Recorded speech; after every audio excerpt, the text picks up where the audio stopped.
Hello दोस्तों, स्वागत है आपका एजुकेशन ट्री कोचिंग में। नमस्ते, राम राम, सत श्री अकाल।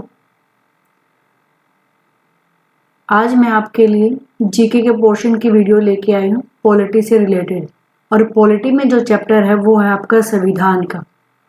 संविधान से जितने भी इम्पोर्टेंट क्वेश्चंस आपके पुटअप होते हैं वो सब मैंने यहाँ रखे हैं। इम्पोर्टेंट फैक्ट्स संविधान के बनने से लेकर और उसकी कमेटियों तक का, ठीक है, कि कब लागू हुआ, किसकी सिफारिश से हुआ, कौन कौन सी कमेटियां आई, कौन कौन से मिशन आए, ठीक है, कौन से अधिवेशन में क्या हुआ। तो आज आपको ये सब इस वीडियो में मिलने वाला है, ठीक है। और केबीएस में इससे बाहर आपके पेपर में कुछ नहीं आएगा। केबीएस के एग्जाम में वैसे भी जीके का पोर्शन 10 मार्क्स का है, तो क्या पता कौन सा क्या क्वेश्चन आएगा, बट फिर भी हम उसको पीछे नहीं छोड़ सकते। हमने पूरा पढ़ना तो पड़ेगा, चाहे 10 मार्क्स का हो या फिर 5 मार्क्स का से रिलेटेड हो।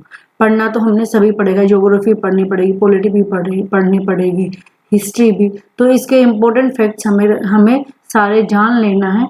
एक एक मार्क्स हमारे लिए इम्पोर्टेंट रहने वाला है। So let's start our video, ठीक है। भारतीय संविधान से रिलेटेड सब है। तो सबसे पहले तो कई बार ये क्वेश्चन पूछ लिया जाता है कि जो कॉन्स्टिट्यूशन शब्द है उसकी उत्पत्ति कहाँ से हुई थी, कौन सी भाषा से हुई थी। तो जो हमारा कॉन्स्टिट्यूशन शब्द है उसकी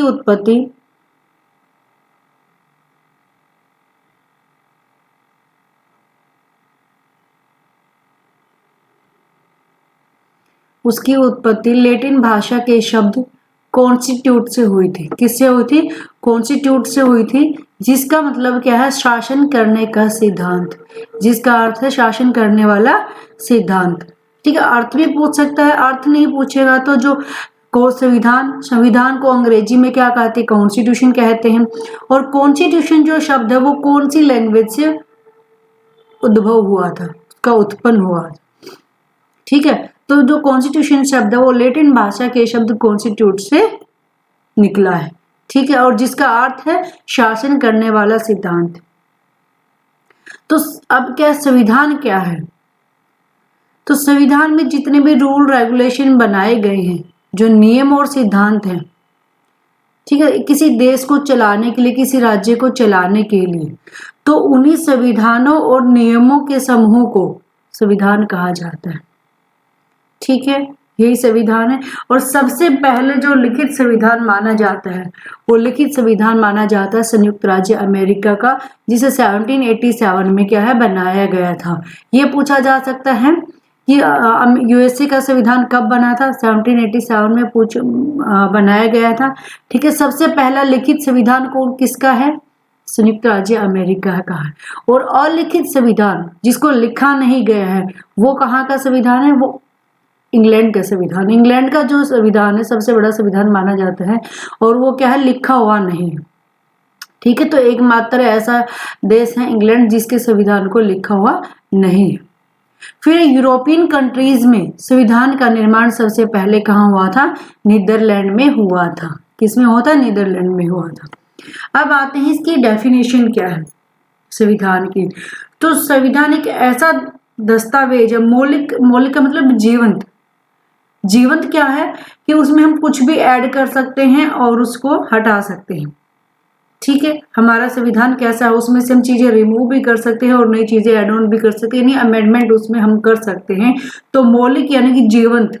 एक ये क्वेश्चन भी पूछा जाता है कि संविधान की प्रकृति कैसी है? तो संविधान की प्रकृति जो है मौलिक एवं जीवंत है। जीवंत दस्तावेज है, यानी कि उसमें लाइफ है, वो जी रहा है, राइट। तो ये क्या करता है? ये सभी जो हमारी क्या है, हमारी न्यायपालिका है, विधान पालिका है, कार्यपालिका है, इन सबकी शक्तियों को निर्धारित करता है, उनके दायित्व को निर्धारित करता है, ठीक है। राज्य क्या काम कर सकते हैं? राज्य को अधिकार देता है। संविधान में लिखा हुआ कि राज्य को क्या अधिकार दिए गए हैं, केंद्र को क्या अधिकार दिए गए हैं, कार्यपालिका के क्या हैं, जुडिशरी के क्या अधिकार है, ताकि गवर्नमेंट जो है उसके अकॉर्डिंग ही काम करे, उससे बाहर जाके ना करे, नहीं अपनी मन मर्जी ना चलाए, तानाशाही ना चलाए। तो यही क्या है, संविधान है। ठीक है, एक मौलिक दस्तावेज है और वो सरकार के विभिन्न अंगों की सॉरी शक्तियों का निर्धारण और उनका क्या है, सर्जन करता है, उनके दायित्व को निर्धारित करता है, राज्यों को भी अधिकार देता है, ठीक है, कि वो अपनी एक सीमा में, लिमिट में रहकर क्या है, कार्य करे। ये क्या है, आपका संविधान है। फिर संविधान का उद्देश्य क्या है, मेन ऑब्जेक्टिव क्या है आपके कॉन्स्टिट्यूशन का। तो संविधान का जो है मेन ऑब्जेक्टिव यही है कि जो सरकार के गवर्नमेंट के जो अलग अलग पार्ट हैं, अंग हैं, एग्जीक्यूटिव, लेजिस्लेचर और जुडिशरी, ठीक है, इन सभी को क्या है, बनाना, इनका सर्जन करना, इन तीनों में क्या है, समन्वय स्थापित करना कि कोई एक दूसरे के उसमें मामले में इंटरफेयर ना करे, इंटरप्ट ना करे। कार्यपालिका है तो कार्यपालिका ही अपना काम करेगी, उसमें विधान पालिका क्या है, हस्तक्षेप नहीं कर सकती जब तक कोई इमरजेंसी नहीं है। जुडिशरी के कार्यों में कोई एग्जीक्यूटिव क्या है, उसमें हस्तक्षेप नहीं कर सकती। ये सब क्या है कि स्पष्ट रूप से सारे अंग जो है सरकार के वो काम कर सके, कि सब क्या है, घोंच पहुंच ना हो, कोई एक दूसरे की टांग ना खींचे, ठीक है, स्मूथली क्या है, काम चले। तो मेन उद्देश्य यही हुआ, ठीक है। और क्या, उनकी शक्तियां और दायित्व को निर्धारित करना, यही क्या है, संविधान का कार्य है। और संविधान का दूसरा क्या काम है, जो नागरिकों के फंडामेंटल राइट्स हैं, ड्यूटीज हैं, डायरेक्टिव प्रिंसिपल्स हैं, जो मेन है उनका भी क्या है, संविधान में ही उल्लेख किया गया है। अगर इनका हनन होता है तो क्या है, उनकी सुरक्षा भी किसके तहत की जाती है या कहाँ लिखा गया है, वो भी क्या आपके संविधान में लिखा गया है। जैसे कि हम फंडामेंटल राइट्स की वीडियो में हम पहले पढ़ चुके हैं कि मौलिक अधिकार अगर हमारे खत्म होते, हनन होता है या कोई तोड़ता है, तो हम कौन से कोर्ट में, कौन से आर्टिकल के तहत क्या है, जा सकते हैं। यानी कि अधिकारों, मौलिक अधिकारों का संरक्षण कौन करती है, हमारी जुडिशरी करती है, आर्टिकल 32 और आर्टिकल 2 to 6 के तहत। 2 to 6 आपका हाई कोर्ट के अंतर्गत आता है और आर्टिकल 32 आपका सुप्रीम कोर्ट के तहत जाता है, ठीक है। ये आपका उद्देश्य रहा है।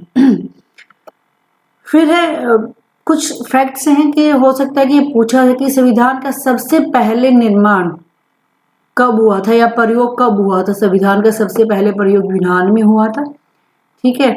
और मैंने बताया था कि जो आधुनिक युग में जो सबसे बड़ा लिखित संविधान है वो किसका है, यूएसए का है, ठीक है। और इंग्लैंड का क्या है, अलिखित संविधान है। यूएसए का संविधान 1787 में बना था, ठीक है।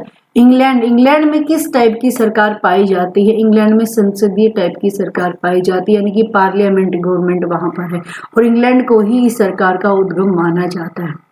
फिर नेक्स्ट क्वेश्चन पुटअप हो सकता है कि यूएसए, संयुक्त राज्य अमेरिका को में कौन सी सरकार, किस टाइप की सरकार का वहां संचालन होता है, तो वो आपकी अध्यक्षात्मक, यानी कि प्रेसिडेंशियल गवर्नमेंट क्या है आपकी संयुक्त राज्य अमेरिका में है और वही क्या है उसका जन्मदाता है।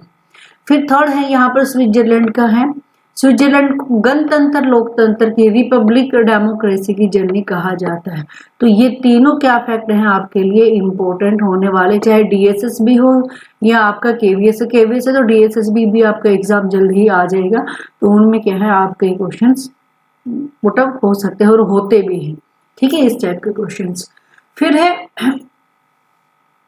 आजादी के समय संविधान सभा की मांग, कि संविधान को बनाने के लिए उसकी मांग, उसकी सभा की मांग की गई थी। तो कब की गई थी, किन किन वर्षों में की गई थी, किसके द्वारा पहले की गई थी, कौन से ईयर में की गई थी। तो ये इंपॉर्टेंट फैक्ट्स हैं यहाँ से, क्योंकि आप चाहे तो नोट्स भी बना सकते हो कॉपी में अपना, या फिर लिख भी सकते हो, ये रट्टा ही मारना पड़ेगा आपको, या फिर आप इसे एक सीरीज बना सकते हो, सीरीज में याद कर सकते हो। तो कहा जाता है संविधान सभा के सिद्धांत, इसका जो सभा का सिद्धांत है, प्रिंसिपल, वो किसने दिया था सबसे पहले, उसके बारे में किसने चर्चा की थी, तो उसके बारे में चर्चा की थी लोकमान्य बाल गंगाधर तिलक के द्वारा। कब की गई थी, 1895 में। 1895 में कौन सा विधेयक आया था आपका, स्वराज्य विधेयक आया था, ठीक है। सिद्धांत का सबसे पहले उल्लेख किसने किया था, लोकमान्य बाल गंगाधर तिलक ने किया था। और 1895 के स्वराज्य विधेयक में क्या है, संविधान सभा के सिद्धांत का उल्लेख लोकमान्य बाल गंगाधर तिलक के द्वारा किया गया था। उसके बाद सभा का सुझाव किसने दिया था, संविधान सभा का सुझाव किसने दिया था? शब्दों पे ध्यान देना। एक सिद्धांत की बात हो रही है, एक जगह आपके सुझाव की बात हो रही है। तो सुझाव की जो बात थी वो क्या है, महात्मा गांधी जी के द्वारा 1922 में की गई थी।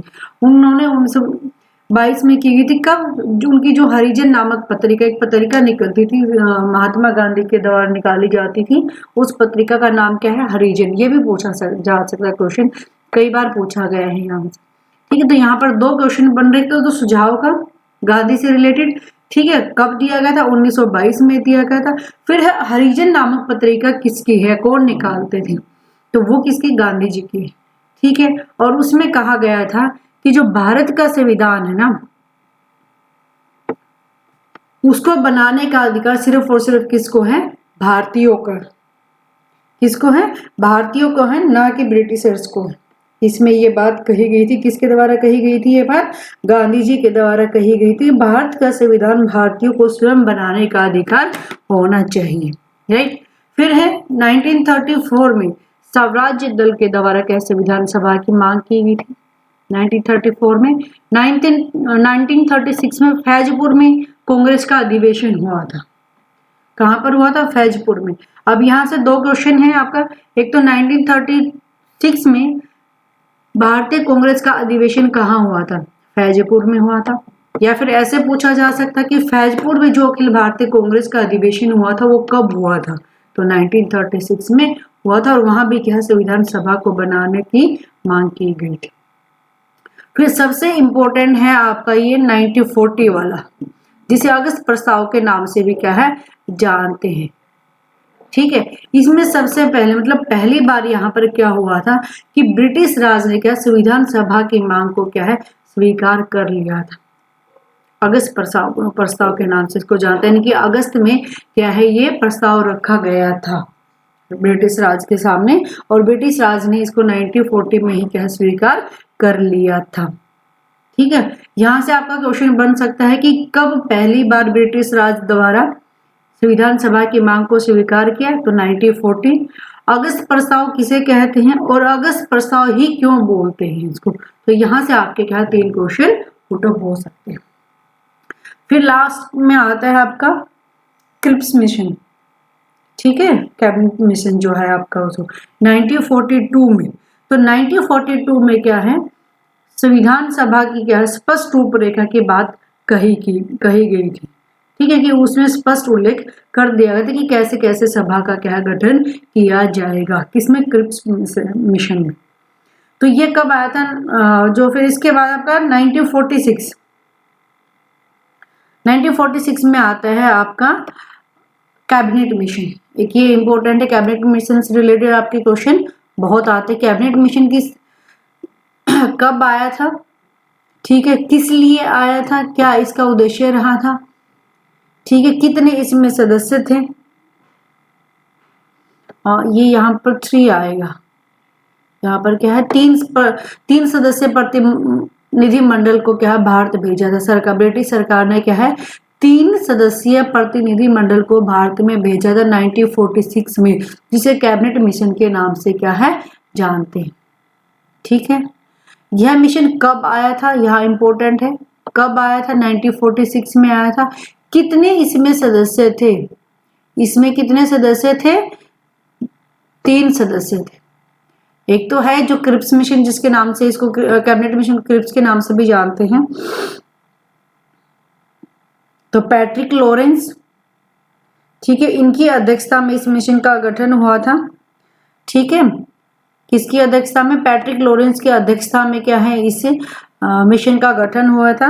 और इसके जो अध्यक्ष थे, अध्यक्ष कौन थे? जो और अन्य 2 सदस्य थे, स्टेफोर्ड क्रिप्स थे और एक नौसेना अध्यक्ष एबी अलेक्जेंडर। कौन था? क्रिप्स और अलेक्जेंडर और लॉरेंस, 3 यहाँ पर है। पैट्रिक लॉरेंस, फिर है आपका स्टेफोर्ड क्रिप्स और एबी अलेक्जेंडर। ये 3 सदस्य क्या थे इसमें शामिल थे। इसमें संविधान सभा के निर्माण की क्या है एक विस्तृत यानी कि तरीके से सिस्टम वाइज ऑर्डर वाइज क्या है संविधान सभा को बनाने की बात कही गई थी। 1946 में आया था कैबिनेट मिशन। 3 सदस्य थे, लॉरेंस, क्रिप्स, एबी अलेक्जेंडर। ठीक है, 26 मार्च 1946 को आए थे। एग्जैक्ट डेट पूछी जा सकती है। फिर उसके बाद आते हैं आपके, तो एक था कि कैबिनेट मिशन ने, जो कैबिनेट मिशन आया था 1946 में, उसने क्या क्या प्रस्ताव रखे थे संविधान सभा के सामने। तो इन्होंने कहा था कि जो निर्वाचन है, निर्वाचन की जो प्रक्रिया है वो केवल 3 संप्रदायों में होनी चाहिए। किन किन संप्रदायों में, किन किन कम्युनिटीज की बात की थी? मुस्लिम की, सिख की और जो जर्नल है उनमें। ठीक है, निर्वाचन यानी कि जो इलेक्शन का सिस्टम है वो 3 संप्रदायों में होना चाहिए। कि बांट दिया, मुस्लिम वर्ग अलग बांट दिया, सिख वर्ग अलग बांट दिया, और क्या है बाकी हिंदू लोग है, जो जनरल लोग हैं वो अलग है, उसमें बांट दिया। 3 कैटेगरीज में उनको बांट दिया गया। फिर जो चीफ कमिश्नरी थी, ठीक है ना, उस टाइम पर जो चीफ कमिश्नरी होती थी, प्रांतों को भी संविधान सभा में क्या है प्रतिनिधित्व दिया जाएगा। उनको भी क्या संविधान सभा में शामिल करने की बात कही गई थी। कि इनको चीफ कमिश्नरी जो थे उनके प्रतिनिधियों को भी क्या है, प्रतिनिधियों को संविधान सभा में भाग लेने की बात कही गई थी। फिर नेक्स्ट था क्या सिफारिश थी, क्या प्रस्ताव रखे थे कैबिनेट मिशन ने। नेक्स्ट था जो भाई फ्यूचर में जो हमारे 562 लगभग 562 हमारी देसी रियासतें थी, कि उनकी भारत में क्या सिचुएशन होगी, उनका क्या होगा, इसके बारे में क्या है संविधान सभा से क्या बातचीत की जाएगी। कि संविधान सभा में इन रियासतों के प्रतिनिधियों को भी शामिल किया जाए कि नहीं किया जाए। ठीक है, उसी बीच क्या है रास्ता निकाला जाएगा कि देसी रियासतों को भारत में क्या स्थान दिया जाएगा, उनको अलग बनाया जाएगा, भारत में शामिल किया जाएगा या ठीक है, इस टाइप की। फिर मिशन में कुछ थे डिबेट या डाउट टाइप के थे, मतलब जिन पे विवाद था, कुछ ऐसे मुद्दे भी वहां पर क्या है दिए गए थे। ठीक है, तो ये मेन क्या है इसके ऑब्जेक्टिव्स थे या प्रस्ताव रखे थे। मेन उद्देश्य कैबिनेट मिशन का यही था कि कांग्रेस और जो मुस्लिम लीग थी उनके बीच में समझौता करवाना, उनकी मध्यस्थता करवाना। खैर इतनी चीजें नहीं आएंगी कि उनका किसके बीच में मध्यस्थता करवाना था, नहीं करवाना था। कैबिनेट मिशन के क्या आपके डेट पूछी जा सकती है, कितने सदस्य आए थे, कब आए थे, फिक्स डेट क्या थी, एग्जैक्ट डेट क्या है हमें याद करनी है। मेनली इसके सदस्य पूछे जाते हैं पैट्रिक लॉरेंस, स्टेफोर्ड क्रिप्स और एबी अलेक्जेंडर, 3 इसके सदस्य थे। और 26 मार्च 1946 कैबिनेट मिशन को क्या है भारत में लाया गया था। नेक्स्ट आता है माउंट बेटन योजना। जो माउंट बेटन योजना है ये आपकी जून में आई थी। ठीक है, उस समय के जो वाइस राय थे कौन, लॉर्ड माउंट बेटन, उनके अध्यक्षता में क्या है इस योजना को बनाया गया था, और उन्हीं के नाम से क्या है इस योजना को जाना जाता है माउंट बेटन योजना। 1947 में क्या है ये आई थी। तो वायसराय ने जो माउंट बेटन थे उन्होंने क्या समाधान निकाला, उन्होंने तो सीधा ही बोल दिया था कि जो देश को क्या है भारत और पाकिस्तान में क्या है 2 भागों में डिवाइड कर, तो वही क्या है एक रास्ता उन्होंने सुझाया था। और उसने कहा था कि देश को कैसे डिवाइड करना, बंगाल और पंजाब का क्या है विभाजन कर दो। बंगाल और पंजाब को क्या विभाजन के लिए उन्हें चुना था, ये सजेशन दिया था। और उन्होंने कहा था कि एक जो हमारा कॉमनवेल्थ है, ठीक है, भारत को ब्रिटिश कॉमनवेल्थ को छोड़ने या फिर उसकी सदस्य को अपनाने का विकल्प दिया था। तो यहाँ पर एक क्वेश्चन हो सकता है आपका कि किस वायसराय ने ब्रिटिश कॉमनवेल्थ को छोड़ने या फिर उसकी सदस्यता मेंबरशिप को अपनाने का विकल्प भारत को दिया था। तो यहाँ पर है माउंट बेटन योजना। और माउंट बेटन योजना कब आई थी और इसका क्या उद्देश्य था, क्या इन्होंने समाधान निकाला था। ठीक है, ये आपका माउंट बेटन योजना है। नेक्स्ट आता है आपका सबसे इंपॉर्टेंट जो एक्ट है वो है भारतीय स्वतंत्रता अधिनियम 1947 का एक्ट। ठीक है, इस एक्ट के तहत क्या है ब्रिटिश सरकार बिल्कुल ही क्या भारत से हट गई थी, इनके अपना कंट्रोल छोड़कर भारत को स्वाधीनता क्या है दे दी थी 1947 एक्ट के तहत। तो इस अधिनियम को ही क्या है संशोधित कर भारत और पाकिस्तान को दोनों को क्या है एक अंतरिम संविधान प्राप्त हुआ। तो यहाँ पर आपका क्वेश्चन है कि अंतरिम संविधान भारत और पाकिस्तान को किस एक्ट के तहत दिया गया। तो यहाँ पर है ये 1935 का जो एक्ट था, बहुत इंपॉर्टेंट एक्ट है 1935 का। हमारा जो आज का संविधान है ना, वो भी क्या है 1935 के एक्ट के ऊपर ही बेस्ड है। यानी कि बहुत सारी चीजें 1935 एक्ट के तहत एक्ट की क्या है आज के संविधान में बातें सम्मिलित है। ठीक है ना। तो इसी में क्या है संशोधन करके भारत व पाकिस्तान को क्या है अपना संविधान दे दिया था, अंतरिम संविधान बनाने का अधिकार दे दिया। ठीक है। फिर 15 अगस्त 1947 को क्या है आपने दो राज्य बने भारत और पाकिस्तान का। ठीक है, दोनों ब्रिटिश राज से आजाद हो गए, इस बात से सभी वाकिफ है। बट ये इंपॉर्टेंट क्वेश्चन है कि किस अधिनियम को संशोधित किया गया, किस अधिनियम के तहत भारत व पाकिस्तान को अंतरिम संविधान प्राप्त हुआ। This is the important. ठीक है। और क्या है भारत सचिव का पद कब समाप्त किया गया। ठीक है, भारत सचिव का पद कब समाप्त किया गया था, ये किया गया था 1947 में ही। और गवर्नर जनरल का प्रांतीय गवर्नर को संवैधानिक अध्यक्ष का दर्जा दिया गया था। किसको, गवर्नर जनरल को प्रांतीय गवर्नर का संवैधानिक अध्यक्ष का दर्जा दिया गया था भारतीय स्वतंत्रता अधिनियम 1947 के तहत। ठीक है। इसके बाद क्या है आपकी जो बैठक स्टार्ट होती है, जो भारतीय संविधान सभा की पहली बैठक, ये क्वेश्चन बहुत बार पूछा जाता है और है मोस्टली हर एग्जाम में पूछा ही जाता है पॉलिटी का। ठीक है, कि संविधान सभा की सबसे पहली बैठक कब हुई थी, अध्यक्ष कौन थे, अस्थायी अध्यक्ष कौन थे, स्थायी अध्यक्ष कौन थे, कौन कौन मेंबर थे, ये सब। तो पहली जो बैठक की होती वो 9 दिसंबर 1946 को हुई थी। ठीक है। नेक्स्ट है हम संविधान निर्माण की प्रक्रिया यानी कि कॉन्स्टिट्यूशन की क्या है मेकिंग प्रोसेस क्या है आपका स्टार्ट हो जाता है फॉर्मेशन। ठीक है, फॉर्मेशन ऑफ द कॉन्स्टिट्यूशन। तो यहाँ पर क्या है कैबिनेट मिशन के सुझाव के आधार पर जो जो कैबिनेट मिशन ने सुझाव दिए थे उनमें से जो मानने योग्य थे वो माने गए थे और जो नहीं माने थे उनको हटाया गया था। ठीक है, उनके आधार पर ही क्या है संविधान सभा का गठन हुआ था। कब हुआ था, ये जुलाई में हुआ था।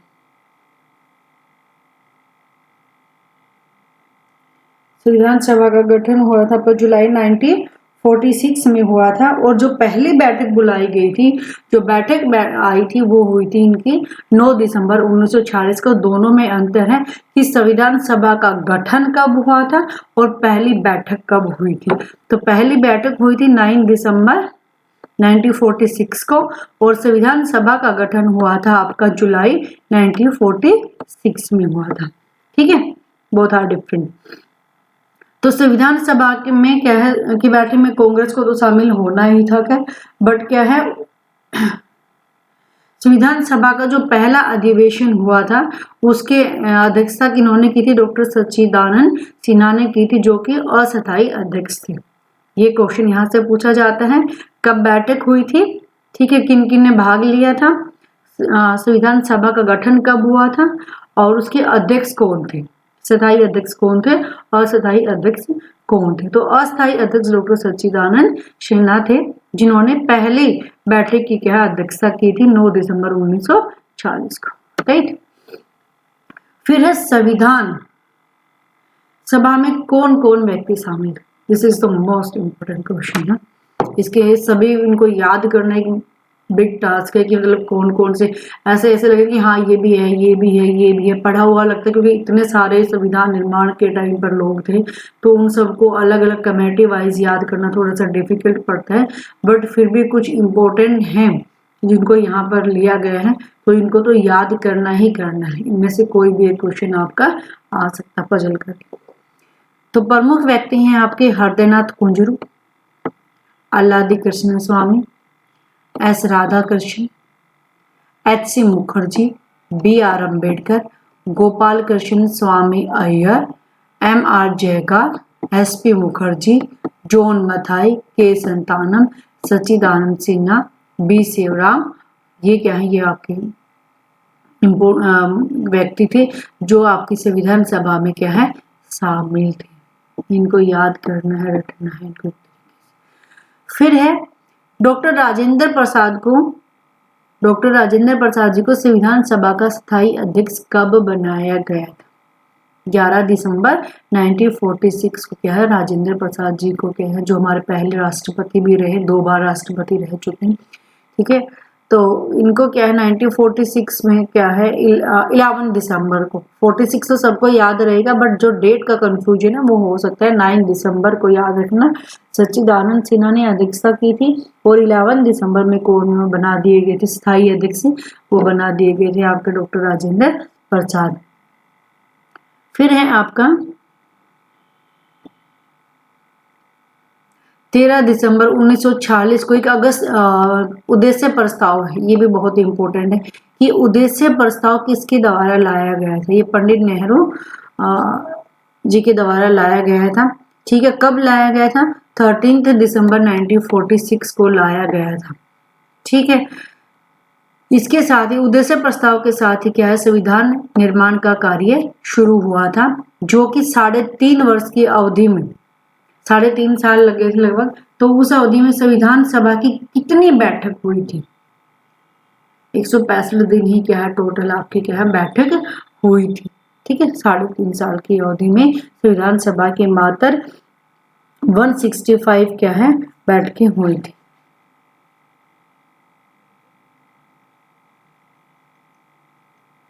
फिर है नेक्स्ट, अब जब भारत और पाकिस्तान का विभाजन हो गया था 1947 में, बट इसकी क्या है जो संविधान सभा का गठन तो पहले ही हो चुका था, 1946 में हुआ था। तो उस टाइम पर जो पाकिस्तान के भी मेंबर थे कांग्रेस में जो शामिल थे लोग, तो जब वो पाकिस्तान चले गए मुस्लिम लीग में शामिल हो गए, तो क्या है जो हमारी बैठक में संविधान सभा की बैठक में जो लोग थे, सभा में जो लोग थे, वो क्या है उनकी संख्या कम हो गई, ठीक है। कि वहां से वहां हट गई जब, है ना, ट्रांसफर हो गया। तो जो टोटल मेंबर थे हमारे पहले थे 389 थे। देश का विभाजन होने से पहले यानी कि जब संविधान सभा का गठन हुआ था तब जो सदस्य थे कितने थे? 389 थे, ठीक है। और बट जब विभाजन के बाद अक्टूबर 1947 में संविधान सभा की बैठक हुई तो कितने लोग उसमें शामिल थे? 284 तो शामिल थे, दोनों में फर्क है। 284 तो क्या है शामिल थे, कब? अक्टूबर 1947 में जब सदस्य तक वो सदन की बैठक हुई थी, सभा की बैठक हुई थी। बट टोटल काउंटिंग में अगर हम बात करें तो टोटल लोग 299 थे आफ्टर विभाजन, ठीक है। उसके विभाजन के बाद भारत पाकिस्तान के विभाजन के बाद क्या है 299 लोग ही क्या रह गए थे संविधान सभा के टोटल मेंबर, और उससे पहले 389 थे। और कितने लोगों ने भाग लिया था विभाजन के बाद? तो 284 लोगों ने ही क्या उसमें भाग लिया था। ये 3 जो फैक्ट है ये याद रखने की है, ठीक है। इनमें से क्वेश्चन पक्का ही बनता है। और फिर नेक्स्ट क्वेश्चन है कि यहाँ पर है कि विभाजन के बाद किन किन प्रांतों ने भाग नहीं लिया था? तो यहाँ पर आएगा आपका सिंध, बलूचिस्तान, उत्तर पश्चिमी सीमा प्रांत और बंगाल, पंजाब। असम के तिलहट जिले के जो प्रतिनिधि थे वो भारत के संविधान की सभा के सदस्य नहीं रह गए, ठीक है। यहाँ के जो सदस्य हैं वो आजादी के बाद या विभाजन के बाद कहूंगी मैं, ठीक है, ये संविधान सभा के सदस्य नहीं रहे थे, ठीक है। इनकी वजह से क्या है जो सदस्यता थी वो कितनी हो गई? 299 हो गई थी, पहले कितनी थी? 389 थी। और कितने लोगों ने जब अक्टूबर 1947 में सभा बुलाई गई थी तो भाग लिया था? तो 284 सदस्यों ने उसमें भाग लिया था, जिन्होंने क्या है अंतिम रूप से भारत के संविधान पर अपने हस्ताक्षर किए थे। कितने लोगों ने? 284 सदस्यों ने क्या है संविधान पर अपने हस्ताक्षर किए थे फाइनली, ठीक। फिर है प्रारूप समिति हमारे। अब प्रारूप समिति के अध्यक्ष कौन थे और उस कमेटी में कौन कौन लोग शामिल थे? अध्यक्ष का तो सबको पता है कि BR अम्बेडकर जी थे, बट उसके अलावा कौन कौन सदस्य उसमें शामिल थे? यहाँ से क्वेश्चन आपका उठता। तो प्रारूप समिति का गठन कब किया गया था? प्रारूप समिति का गठन हुआ था आपका 29 अगस्त 47 को, ठीक है। अंबेडकर जी के अलावा कौन कौन सदस्य थे? KM मुंशी, अल्लादी कृष्ण स्वामी अय्यर, ठीक है, ये व्यक्ति क्या थे, दोनों अल्लादी कृष्ण स्वामी अय्यर और के.एम. मुंशी जी प्रारूप समिति के सदस्य थे। ठीक है, इन्होंने भारतीय संविधान का प्रारूप 1 फरवरी 1948 को प्रकाशित किया था कि कैसे कैसा होना चाहिए। बट संविधान के प्रारूप पर विचार करने की प्रक्रिया 9 को पूरी हुई और तीसरे में क्या है, ये सब था। मतलब इतना नहीं पूछा जाएगा, ये सब इतना नहीं पूछा जाएगा। यहाँ पर यही है मेन कि आपका प्रारूप समिति के सदस्य कौन कौन थे। के.एम. मुंशी जी थे और कृष्ण स्वामी अय्यर और डॉक्टर भीमराव अंबेडकर जी इसके अध्यक्ष थे। यही चीज के आपके मेन यहाँ से पूछी जाएगी। फिर नेक्स्ट आता है कि डॉक्टर राजेंद्र प्रसाद जी ने जो संविधान सभा के अध्यक्ष थे, उन्होंने किस डेट को संविधान पर क्या अपने हस्ताक्षर करके उसे पारित कर दिया गया था। ठीक है, तो ये आपका क्या गया था 26 नवंबर 1949 को ही 26 नवंबर 1949 को भीमराव अंबेडकर जी ने क्या संविधान पर अपने हस्ताक्षर कर उसे फाइनली पारित कर दिया था। राइट, तो टोटल जो समय लगा था वो कितना समय लगा था भारतीय संविधान को बनाने में, this is the most important question. तो 2 ईयर 11 मंथ्स 18 डेज क्या है आपको भारतीय संविधान को बनाने में लगे थे। परंतु हमारा जो कंप्लीट तो 26 नवंबर को हो गया था हमारा, पर उसको पूरे तरीके से लागू कब किया गया था, इसको लागू किया गया था 26 जनवरी 1950 को लागू किया गया था। ठीक है, इसके पीछे भी क्या है अपना अलग फैक्ट, अलग स्टोरी है। तो 26 जनवरी को क्या है, 26 जनवरी को पहले गणतंत्र दिवस के रूप में क्या मनाया जाता है, ये तो है, ये सबको पता है। तो इस तिथि को लागू करने के पीछे क्या उद्देश्य था, क्यों इस दिन को चुना गया था? इसको इसलिए चुना गया था क्योंकि दिसंबर 1929 में जब भारतीय कांग्रेस का लाहौर में अधिवेशन हुआ था, लाहौर अधिवेशन के नाम से जिसको हम जानते हैं, वो कब हुआ था, 1929 में हुआ था। तो उस टाइम पर क्या है, पूर्ण स्वराज्य की मांग की थी। यहाँ पर आपके 3-4 क्वेश्चन बनते हैं कि लाहौर अधिवेशन कब हुआ था, ठीक है, कब पूर्ण स्वराज्य की मांग की गई थी और कब उसको क्या है स्वाधीनता दिवस के रूप में मनाने की घोषणा की गई थी। तो क्या है 1929 को क्या है आपका दिसंबर 1929 को राष्ट्रीय कांग्रेस के लाहौर अधिवेशन की क्या है अध्यक्षता हुई थी और ये इसमें क्या मांग रखी गई थी, इस अधिवेशन में मांग रखी गई थी कि पूर्ण स्वराज्य क्या है हमें दिया जाए। इसीलिए 26 जनवरी को ही क्या है 1950 को अपने संविधान को क्या है माना गया। खत्म हो गया था 1949 को, बट कब अस्तित्व में माना 26 जनवरी, 26 जनवरी का वेट किया गया था 1950 का।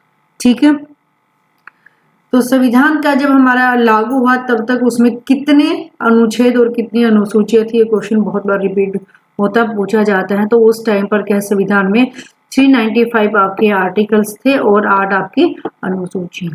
राइट, फिर है यहाँ पर आपकी महत्वपूर्ण समितियां, इनमें से क्वेश्चन 1-2 पक्का उठ जाता है। तो प्रारूप समिति के जो सदस्य थे well known doctor Bhimrao Ambedkar ji, कार्य संचालन समिति के अध्यक्ष के.एम. मुंशी जी, मूल अधिकार एवं अल्पसंख्यक समिति के सरदार वल्लभ भाई पटेल। ये क्वेश्चन बहुत बार पूछा गया है, this is the most important fact और चांसेस हैं इसके पूरे पूछे जाने के। और संविधान समिति के अध्यक्ष कौन थे, पंडित जवाहरलाल नेहरू के जी। और झंडा समिति, this is also most important, J B. Kripalani ji. ठीक है, और भारतीय संविधान समिति के अध्यक्ष कौन थे, सरदार पटेल जी। अल्पसंख्यक उप समिति के अध्यक्ष कौन थे, एच.सी. मुखर्जी जी। अगर आज के टाइम की हम बात करें तो टोटल जो शेड्यूल्स हैं वो कितनी हैं आपकी 12 हो चुके हैं और 450 के अराउंड के हैं आपके अनुच्छेद हो चुके हैं इस टाइम। राइट,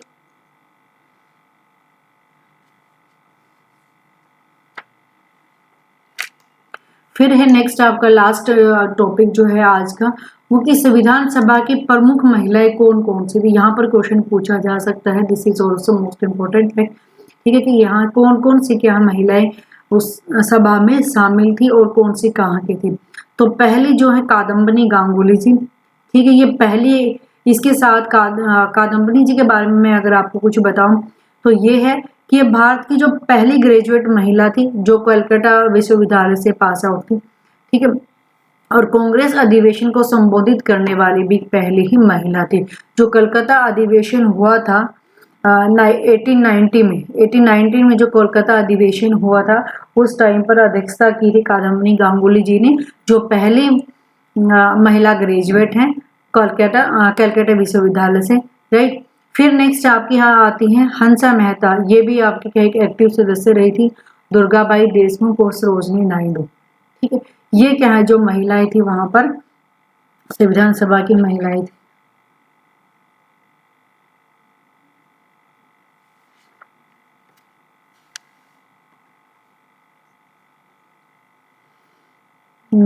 इससे रिलेटेड एक दो फैक्ट और हैं, जैसे कि हिंदी भाषा भारत की राष्ट्रभाषा कब बनी थी, 1965 में बनी थी, राइट। बस यही इससे रिलेटेड है, इससे बाहर आपका कुछ नहीं आने वाला है। बस यही संविधान सभा की जो मांग बताई थी मैंने 1936 फैजपुर में, फिर 1938 में हीरापुर में, त्रिपुरा में 1939 के अधिवेशन में क्या संविधान सभा की मांग को बार बार उठाया गया था, दोहराया गया था, ठीक है। तो आज हम यहीं पर ख़त्म करते हैं अपने टॉपिक को, और नेक्स्ट टॉपिक के साथ हम मिलेंगे नेक्स्ट वीडियो में। तो thank you for watching, please do like and subscribe, यही हमारे मोटिवेशन का एक तरीका है, जरिया है। Okay, bye bye, stay